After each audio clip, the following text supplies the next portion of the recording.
Now that completes our deck furniture, and we're on to the rigging. Now with the rigging, the first thing that we do, if you just have a look at that, you'll see that there is a rake, or indeed an angle, to the mast.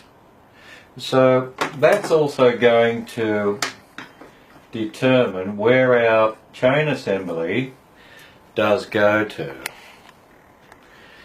What we've got to do is we've got our chain assembly already done, and the first two have to be in line with the angle of that mast. So there's the channel board there, and they have to be in line with the angle of that mast. So exaggerated now, but it's got to be at an angle. So just line it up with your eye, put it in there.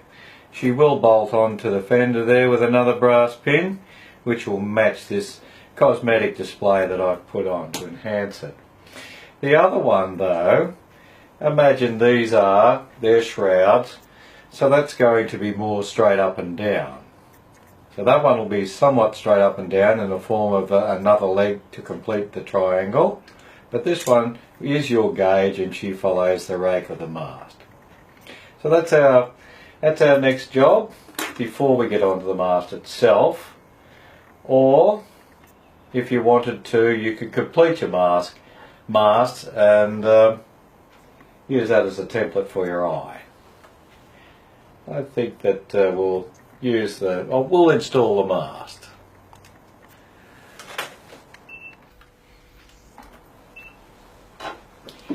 Now, making of a mast is not difficult, but there's a lot of things that we've got to take into consideration.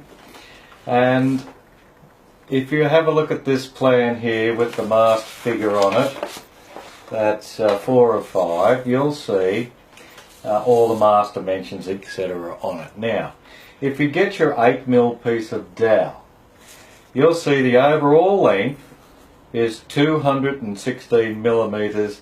That's length overall. That's not from the deck to the top, but that's length overall, where it goes through the mast heel, through the deck, and into the keel joint. Now at the top also we've got a note on the instructions that reads mast caps 31 angled to run parallel with the keel. Technically that's to do with the centre of flotation, but we're not worried about that, though we are worried about, or concerned with, the angle of the mast cap, which are these little things here. So we've got to go from 8mm diameter down to the mast head, which is 5mm.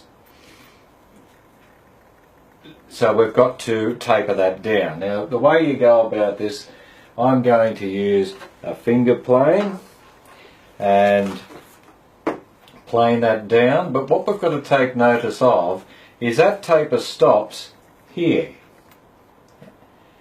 just underneath where the bottom cap is. So the top is thicker than down below. So that's going to be something to keep our eye on. The second thing is that diameter there has to be able to go up and down that slot, because there's 2 mast caps on it. Now if you look at the drawing, there's 2 things in there like a bucket, shaped like a bucket. First one is underneath the mast cap, and the second one is down further down about here, and that is to hold up some rigging. Now how do you go about that if you're going to taper the mast? I suggest we do this, that we'll taper it down from 8 to 5, that's length and thickness overall. And then these buckets, we will actually glue on some timber and then shape them to that bucket itself, so it won't interfere with our planing of our mast. So slowly but surely I'll bring us up stage by stage, and then we'll have to concentrate, as I said before, instead of this being square to the mast, it'll have to be concentrated at an angle to the mast. So we'll have to alter not only the very tip of the mast, but we may have to play with the circumference angle of the mast cap itself.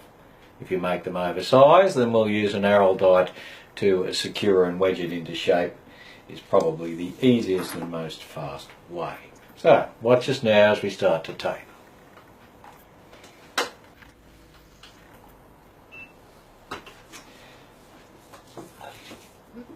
So if we start this exercise at 140mm from the base, we'll see that that's about where approximately it starts to change on the drawing.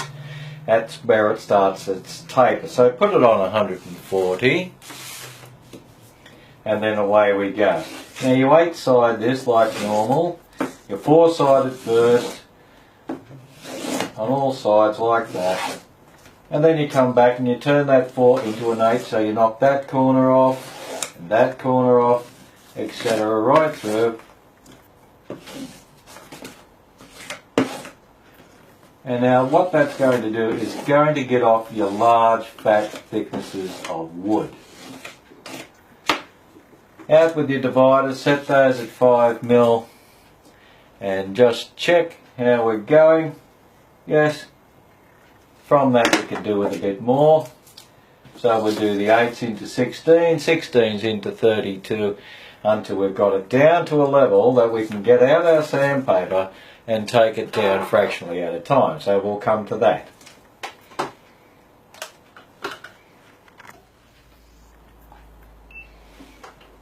Right, so how we're going is quite good now, but I really would like to bring out the fact we need to concentrate on this first 21mm to make sure that that is going to fit through the first of our mask caps. Now that's got to be able to slide down, so it needs a little bit more. Now what I've done is I've decided to get out a file and actually just rock file it until we fractionally fit that mask cap on, and then we can finish off, as I say before, with some sandpaper.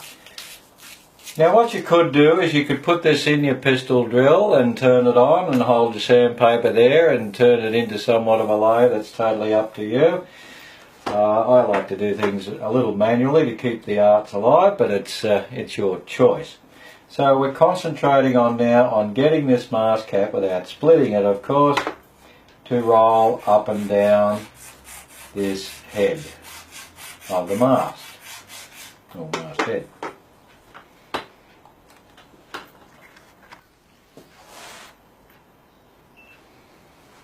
There's our tapering complete now. Now just overlay it on the full size drawings that you've got there, and when you can see that the angle meets the drawn angle, then you're right. I suggest then just putting a little wrap of super glue around that, and it'll sop up into both timbers, and then you can do it and clean him up with a scalpel and a little bit of glass paper to finish it off.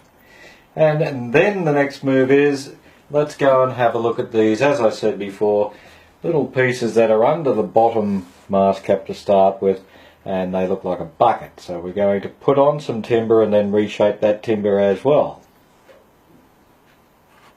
First thing we'll do, just pick up a little bit of scrap that's very straight grained and preferably softwood. Couple of holes in it, and then when we're ready we'll cut that to a suitable size and split him down the middle and clamp it around where it's supposed to go, and then we'll file it into shape on the job.